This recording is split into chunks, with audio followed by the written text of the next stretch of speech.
SK news Kannada digital ಸುದ್ದಿವಾಹಿನಿಗೆ ಸ್ವಾಗತ. ಎಲ್ಲರಿಗೂ ನಮಸ್ಕಾರ.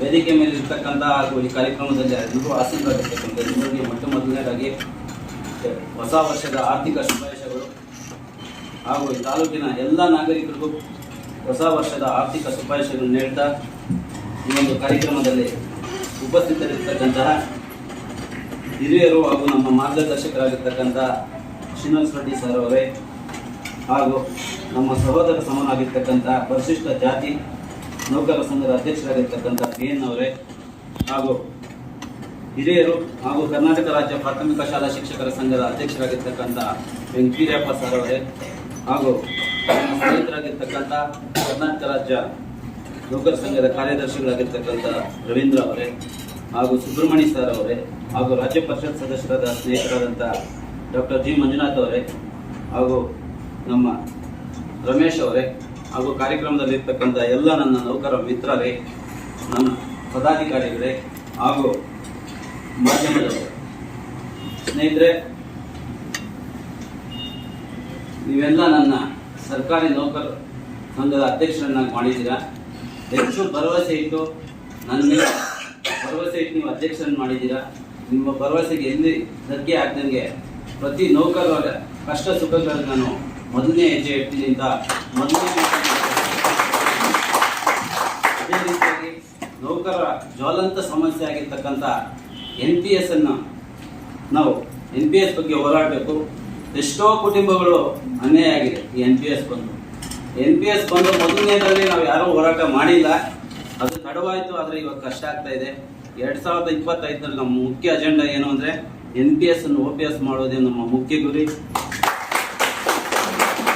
ಅದೇ ರೀತಿಯಾಗಿ ಹೆಚ್ಚಿನ ಸಂಖ್ಯೆಯಲ್ಲಿ ಹೆಚ್ಚಿನ ಸಮೂಹ ಇರ್ತಕ್ಕಂಥ ಶಿಕ್ಷಕರು ನಮ್ಗೆ ತುಂಬ ಸಾಥ್ ಕೊಡಬೇಕಾಗಿದೆ.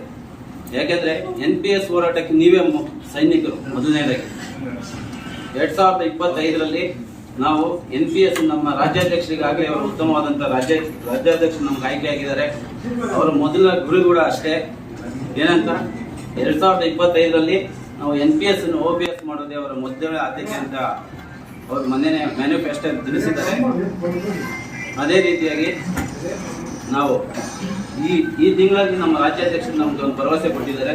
ಆರೋಗ್ಯ ಸಂಜೀವನಿಯನ್ನು ಜಾರಿ ಮಾಡಿಸ್ತೀನಿ, ಈಗಾಗಲೇ ಸರ್ಕಾರದ ಜೊತೆ ಮಾತುಕತೆ ಕೊಟ್ಟಿದ್ದಾರೆ, ಅವರು ಮಾತುಕತೆ ನಡೆಸಿದ್ದಾರೆ. ಈ ತಿಂಗಳ ಕೊನೆಯ ಹಂತದಲ್ಲಿ ಅದು ಸರ್ಕಾರದ ಆದೇಶ ಕೂಡ ಆಗ್ತದೆ.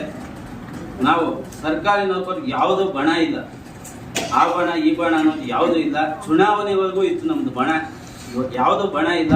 ಸರ್ಕಾರಿ ನೌಕರರೆಲ್ಲ ಸರ್ಕಾರಿ ನೌಕರರೆಲ್ಲ ಯಾರ ಕಷ್ಟ ಬಂದಾಗ ನಾವೆಲ್ಲರೂ ಸಂಘಟಿತರಾಗಬೇಕು ಅನ್ನೋದೇ ಒಂದೇ ಉದ್ದೇಶ. ನಾವೆಲ್ಲ ಸಂಘಟಿತರನ್ನು ಎಲ್ಲರನ್ನು ನಮ್ಮ ನೌಕರನನ್ನು ಒಂದು ಒಟ್ಟಿಗೆ ತಗೊಂಡೋಗಿ ಎಲ್ಲರಿಗೂ ನೌಕರರಿಗೆ ನ್ಯಾಯ ಕೊಡಿಸುವಂತ ನಿಟ್ಟಿನಲ್ಲಿ ಎಲ್ಲರೂ ಒಗ್ಗಟ್ಟಾಗೋಣ. ಯಾರು ಪದಾಧಿಕಾರಿಗಳಿಗೆ ಇದೆಲ್ಲ ಪದಾಧಿಕಾರಿ ಬರೀ ಒಂದು ನಾವು ಕ್ಯಾಲೆಂಡರ್ ಹಾಕ್ಸ್ಬೋದು, ಇದು ಮಾಡ್ಬೋದು ಅಷ್ಟೇ. ಸಂಘಟನೆಯಲ್ಲಿ ಬಂದು ತೊಡಗ್ತಕ್ಕಂಥವ್ರು ಯಾರು ಬೇಕಾದ್ರೂ ಬರ್ಬೋದು. ನಮ್ಮ ಸುರೇಶ್ ಅಣ್ಣ ಇವಾಗ ತಾನೇ ಹೇಳಿದ್ರು, ಅವ್ರು ಏನು ಹೇಳಿದ್ರೆ ಅದೇ, ನಾನೊಬ್ಬನೇ ಅಧ್ಯಕ್ಷನಲ್ಲ, ಅವ್ರು ಒಂದು ಮಾತು ಕೇಳಿದ್ರು, ನೀವು ಡಿಸಿಷನ್ ತಗೊಂಡಿದ್ದೀರಾ ಅಂತ. ಇವಾಗ ಸಂಘಟನೆ ಮಾಡಬೇಕಾದ್ರೆ ಯಾರು ಬಂದು ವರ್ಕ್ ಮಾಡ್ತಾರೆ ಅಂತ ಅವ್ರು ನಾವು ನಾಮಿನಿ ಮಾಡ್ಕೊಂಡಿದ್ದೀವಿ. ನೀವು ಯಾರನ್ನಾದ್ರೂ ಇದ್ರೆ ಹೇಳಿ, ನಾಮಿನಿ ತಗೊಳ್ಳೋಣ. ಅದರಲ್ಲಿ ಯಾವುದೇ ತಾರತಮ್ಯ ಇಲ್ಲ. ಇಲ್ಲಿ ಹಿಟ್ಲರ್ ರೂಲ್ ಇಲ್ಲೇ ಇಲ್ಲ. ಹಿಟ್ಲರ್ ಅನ್ನೋದು ನಾವೆಲ್ಲೇ ತೋರಿಸ್ಕೊಂಡು ಇಲ್ಲ, ಹಿಟ್ಲರ್ ಅನ್ನೋ ಥರ ನಾವು ನಡ್ಕೊಳ್ಳೋದು ಇಲ್ಲ. ಮುಂದಿನ ದಿನಗಳಲ್ಲಿ ಯಾವುದೇ ರೀತಿ ಆ ಥರ ಇರೋದಿಲ್ಲ. ಎಲ್ಲರನ್ನೂ ಒಟ್ಟಿಗೆ ತಗೊಂಡು ಹೋಗ್ತೀನಿ ಅಂತ ಹೇಳ್ತಾ ಈ 4 ಮಾತನಾಡೋ ಅವಕಾಶ ಕೊಟ್ಟಿದ್ದೀನಿ. ಎಲ್ಲರಿಗೂ ಒಂದು ಮಾತು